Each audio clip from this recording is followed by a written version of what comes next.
Ça fait plaisir de voir toutes ces têtes. Alors, on s'intéresse au tri et au recyclage ? Vous tombez bien. Je suis assez calé sur le sujet. Voilà, c'est vide. C'est un déchet, on peut le jeter.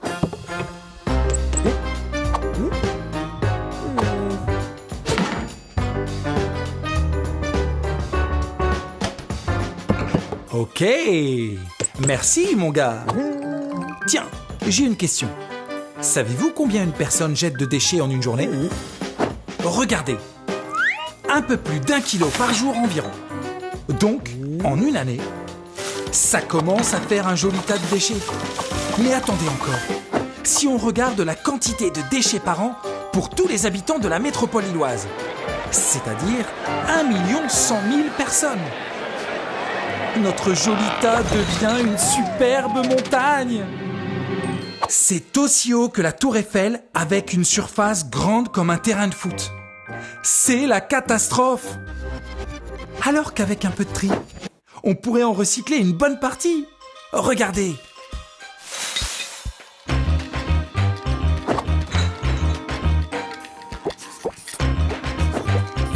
Le tri est très important. C'est lui qui permet le recyclage.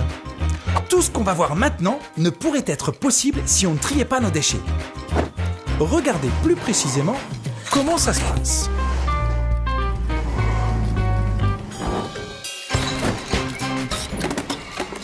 Les déchets sont donc séparés en différents matériaux.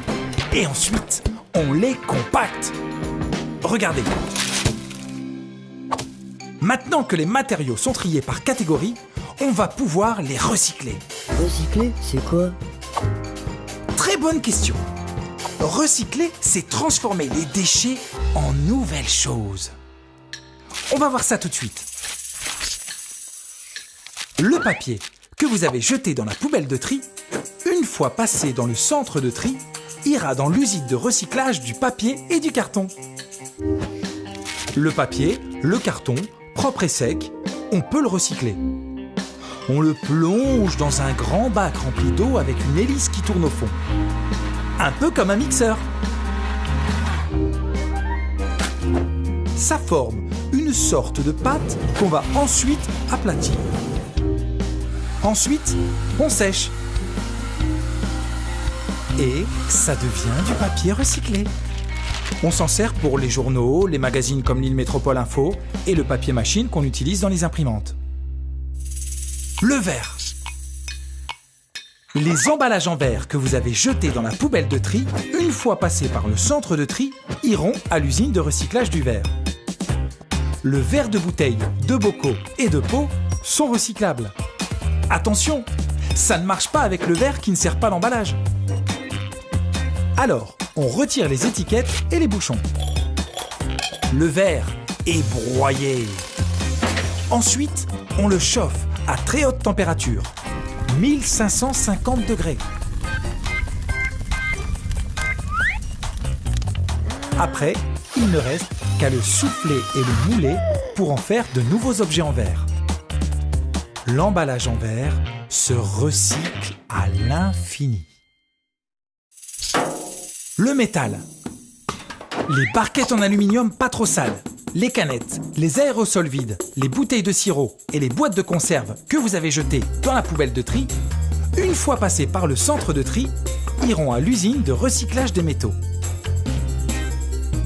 Là, comme pour le verre, on le chauffe à très haute température et on l'aplatit pour en faire des plaques de tôle. Et avec ces plaques, on peut faire de nouveaux objets en métal. Par exemple, avec 650 canettes, on peut faire un vélo. Et avec 20 000 boîtes de conserve, une carrosserie de voiture. Le plastique. Les bouteilles, les flacons et les bidons en plastique que vous avez jetés dans la poubelle de tri, une fois passés par le centre de tri, iront au centre de recyclage du plastique. On sépare le plastique transparent du plastique opaque.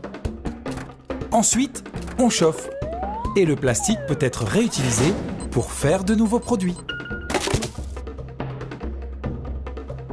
Le plastique recyclé peut même servir à faire des vêtements.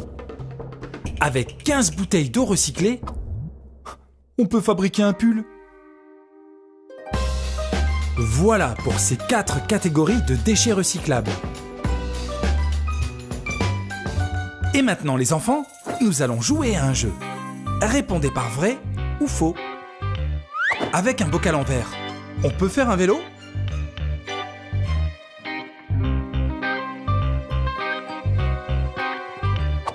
Mais non, c'est faux. Avec du carton, on peut faire une bouteille en plastique ?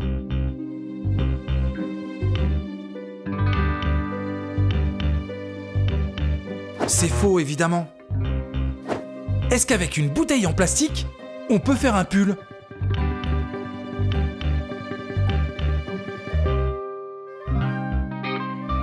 C'est vrai! Avec une boîte en métal, on peut faire une carrosserie de voiture ?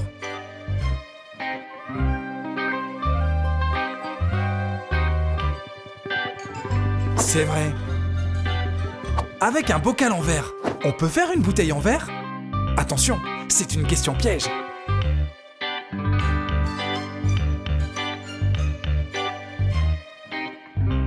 Et c'est vrai! Est-ce qu'avec une bouteille en plastique, on peut faire un journal ?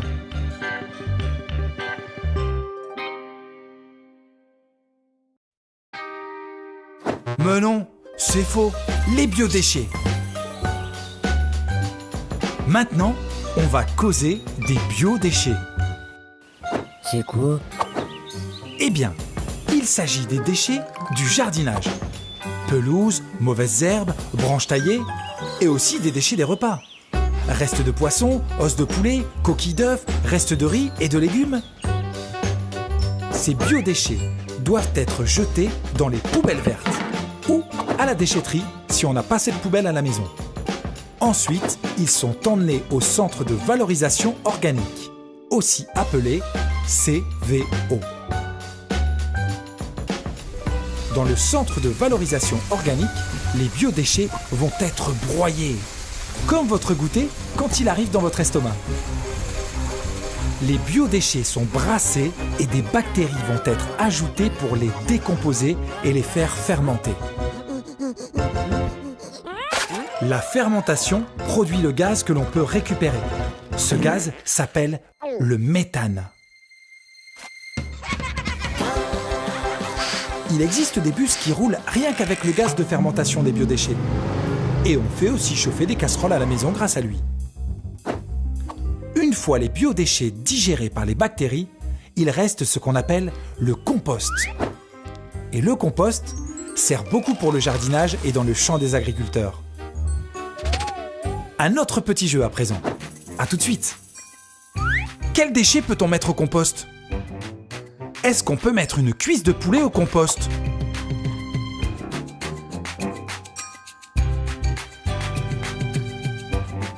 Eh oui ! Et des arêtes de poisson ?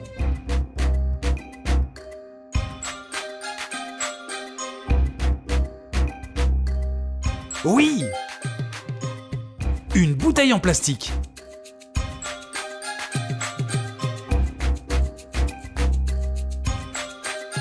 Et non. Une coquille d'œuf.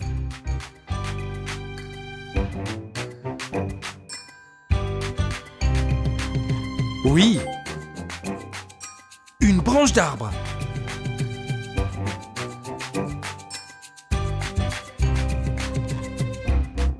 C'est oui.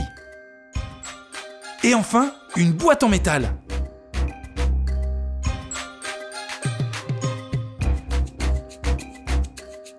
C'est non. Il nous reste à parler des autres déchets. Ceux que l'on a jetés dans la poubelle grise, les non recyclables. Ils vont être emmenés au centre de valorisation énergétique, aussi appelé CVE, où ils vont être brûlés. La chaleur dégagée produit de l'électricité. Ainsi, on se débarrasse des déchets tout en produisant de l'énergie. Et, très important, pour ne pas polluer l'environnement, le CVE est équipé de filtres qui nettoient les fumées. En fait, le centre de valorisation énergétique est une véritable centrale électrique écologique. Ah oui, il y a aussi les déchets trop gros pour être mis dans les poubelles. Les déchets dangereux et toxiques. Eh bien, le mieux est de les déposer à la déchetterie.